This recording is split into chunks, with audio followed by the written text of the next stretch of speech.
Namaskaram. How can people who are affected by death recover from the trauma and grief of losing family members during this epidemic?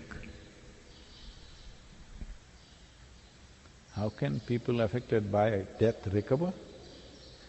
How can they recover from the trauma and grief Okay. of losing family members? Okay. Well, I am not trying to make light of the situation.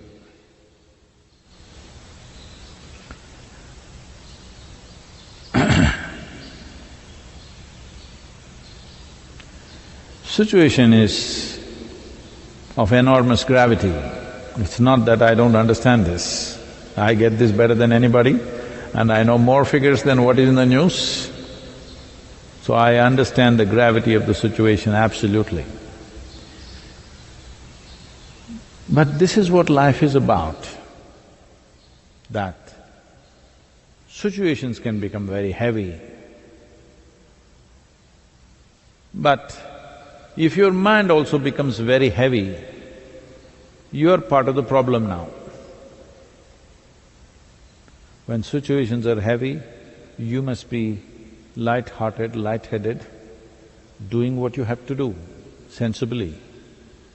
If you also become heavy, you are enhancing the problem. You are not a solution.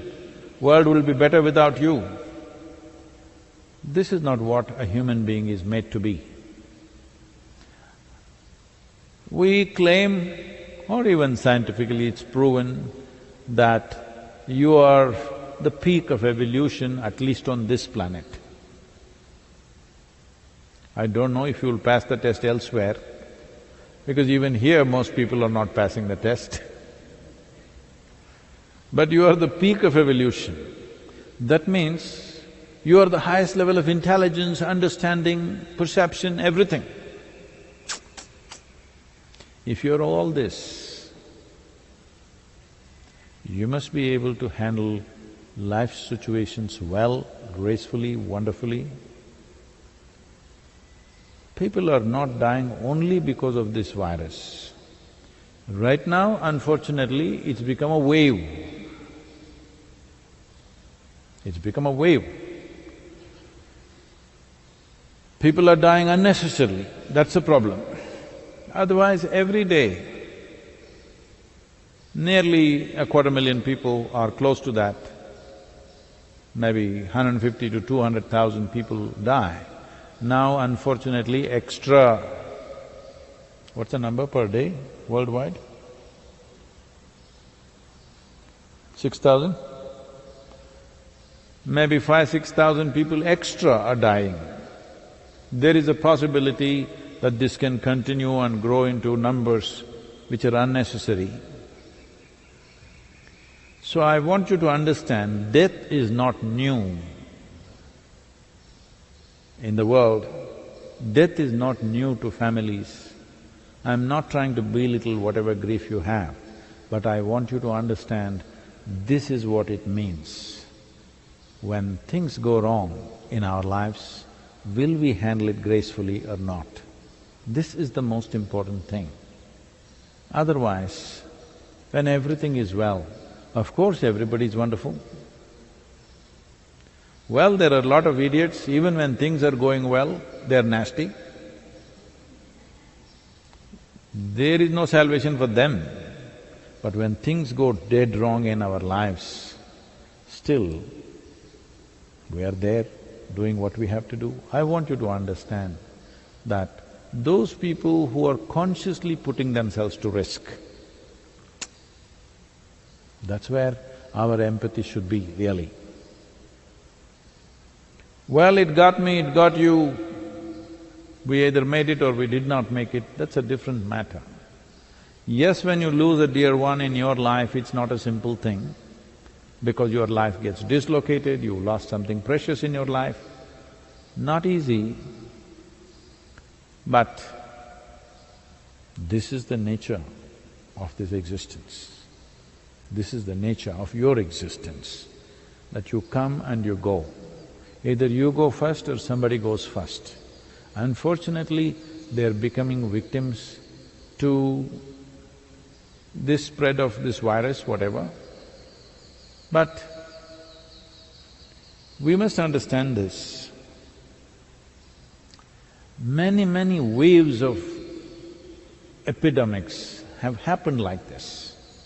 This time around, it is going everywhere in the world, but in cities, in villages, in countries, in the past century, if you look back, there have been plagues, there have been malarias, there have been even influenzas which have killed thousands and thousands of people.